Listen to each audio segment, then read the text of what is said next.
talking closely related to that. Let's talk about health. But now a bit sophisticated health tech innovation. And we're having this conversation with Laya Salami. Joins us virtually from the UK. Hi, Laya. Good afternoon and welcome to the program. Yeah, good afternoon. Great. So we're just talking about food there. And of course, I'm sure perhaps you have eaten one or two fish from Yeah. Adeshewa because she sends to the UK also. We're talking about tech in, ensuring that the health factor is well taken care of.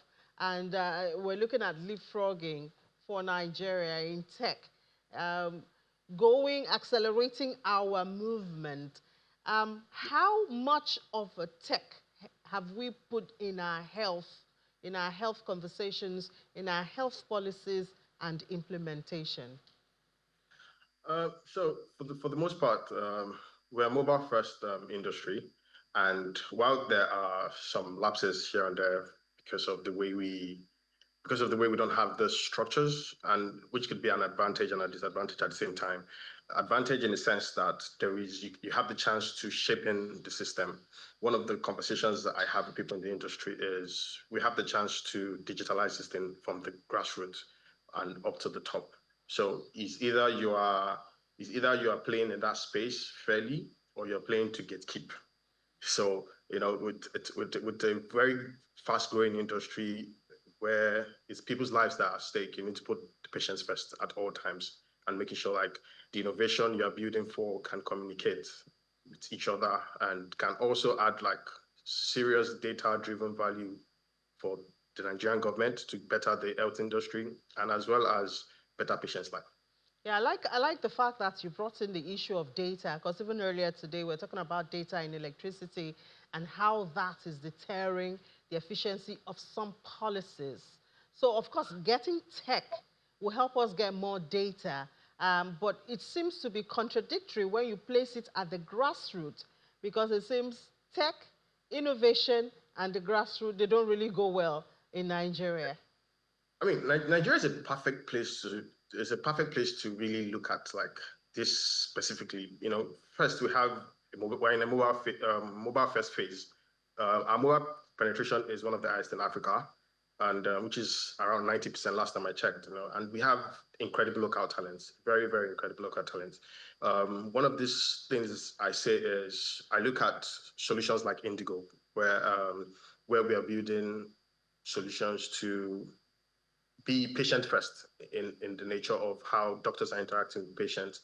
And we're trying to give that same power to the patients themselves. We are working on features like the patient mobile app that allows patients to have access to their record, caregivers of patients also, to have insight. And we kind of continue giving excuses about how it's a new environment and how the data is not there. But we have to start at some point. We do have to start at some point. And there's no better time to start when things are in a bit of a chaos situation. And because of the Nigerian market, the innovation is just there. It's up for grabs. We have people that are already in that space, like Indigo.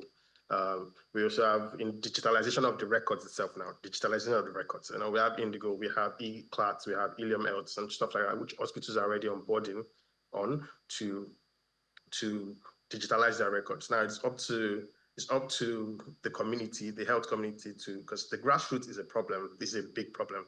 So which is why we have to come back to the mobile first approach to solve the grassroots problem, in my own opinion, because a lot of hospitals in local areas, rural areas, can really access the phone faster than a laptop, as you know it. So it's very important for us to be very cautious about the data and help the government as health tech startups or healthcare innovators to make sure these records can be accessed and be made used by the right bodies that need to improve and provide services.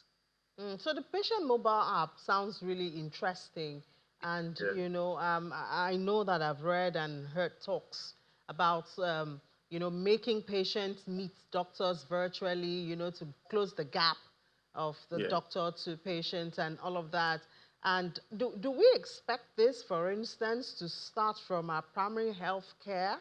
I know Nigeria The Minister of Health, for instance, is really trying to boost and resuscitate the primary healthcare system in the country. So do we put this as part of that innovation, and now that our primary healthcare seems to be getting attention? So to be honest, like it's a transformation process. We have I have a good example. Today, when you want to buy drugs, you go to the pharmacy, right? Pharmacy Africa has digitalized half of that process, in my own opinion, which is a great startup, which they're really playing in that space. Indigo has its own setup, as its own company. We vision that there is a need to put that record in the patient's hands and their caregivers.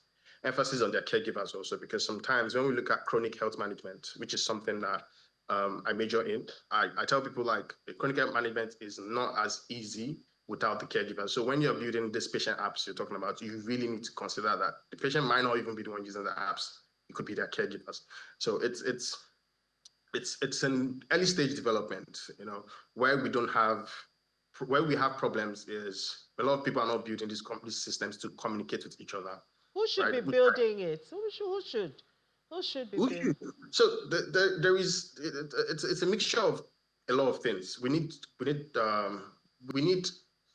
how will I put it? We need to make sure that these challenges like infrastructure gaps, for example, as you said, there's an internet connection, there's no internet connection. It's something we face as Nigerians every time, even though we have that big penetration gap, penetration in the market, right? There's still data standardization that is not done yet, because as of today, there is a way that if you go to general hospital, right, you cannot go to another healthcare and access that record. They have to print it out for you.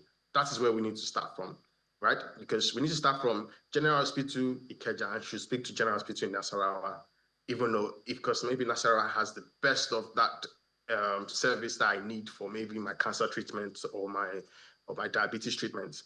But will I carry my old file from Lagos to Nasarawa? That's what we do today, right? So it's a mixture of, from the grassroots, the government needs to help us, and we need to also, as health tech innovators, we need to invest in the space and make sure we are being patients first. As I said, patients need to access their records across hospitals. Doctors need to educate themselves about the importance of imputing the right records, because you can now be held accountable.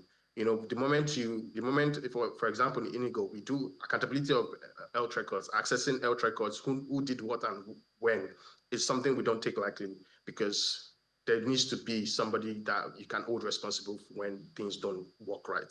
And without that digitalization in the best way possible, without that standardization of records, for example, if someone can say, oh, I wrote my paracetamol different. Why are you writing your paracetamol different? We have in the health space, there's something called ICD codes. We use ICD codes to standardize a bunch of diagnoses and things like that, to make it easy for the next person picking it up to know what they're doing. To know what to continue. Sorry, I'll correct that. So for healthcare continuity, we use some standardized terms, some standardized ways of imputing records, some standardized, because case note is always going to be case note tomorrow, whether you go to a dentist or you go to a general practice doctor. So you're always going to have to fill in the case note. So it's one of those things, like, we need to create the standards as Nigeria. Nigerian government needs to help us, look into that space. How can we digitalize these records in a standardized way? It's the private companies can only do their best, because in this space, it's one of those things where we are doing it we're building with the constraints in mind. So one of those constraints is there is no standardization. So we need to hold ourselves accountable to standardize things. So if the government meet us halfway and like, okay, come here pharmacy, come here Ilium, come here Indigo, come here everyone, all these records needs to be able to communicate with each other. We'll solve some of those problems. Yeah, sounds like we have a lot of coordination and breaking down the walls to do for us to achieve that. But I mean, I guess the best thing is the conversation has started, and we hope it to catch on very fast. Thank you so much, product lead at Indigo EMR, Layo Salami. Thank you very much.